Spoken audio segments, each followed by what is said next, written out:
Hey friends, it's Len here from 1A Auto. Today we're going to be working on our 2006 Toyota 4Runner, and I want to show you how to remove and install your cabin air filter. Let's get right into it. We're going to go right behind the glove box here. Hopefully nothing too crazy falls out of here. This looks clean, so that's nice. Squeeze like this. You're going to see a little tab right here. That needs to pull out. Same thing over here. And then I always just grab right along this piston right here and slide it off of this piece right there. At this point, you can look inside. You can see this rectangle coming across. Just gonna grab this end, give it a little tug, this end. Oh yeah. I'd say it's about time. Let's bring this over to the trash receptacle, clean it out, and then we'll install our new one. Okay, so to install our new filter, we're just gonna go in just like this. Slide it in. All right. So now it looks like it's in, but it's not. Right along here, you're going to notice there's little triangles with a cutout at the bottom, and that's to hold the filter in. So you just need to make sure that you squish the filter down enough so it gets under that lip. Should slide right in.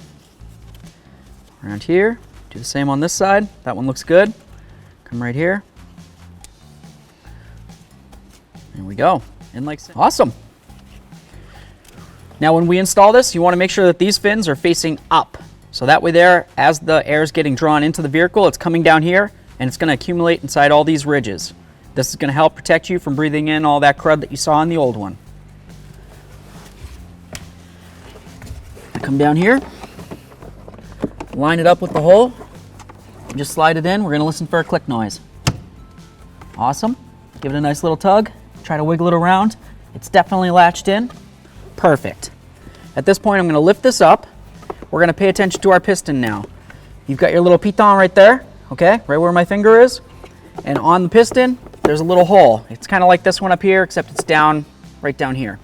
All right, so just lift up your box so you get it so the two are lined up, the hole with the piton. Slide it in. There we go. Lift this up. This is going to go up and over that, just like that. Bonk, bonk. Boom. Perfect. That looks great. Down the road you go. Thanks for watching. Visit 1aauto.com, your place for DIY auto repairs, for great parts, great service, and more content.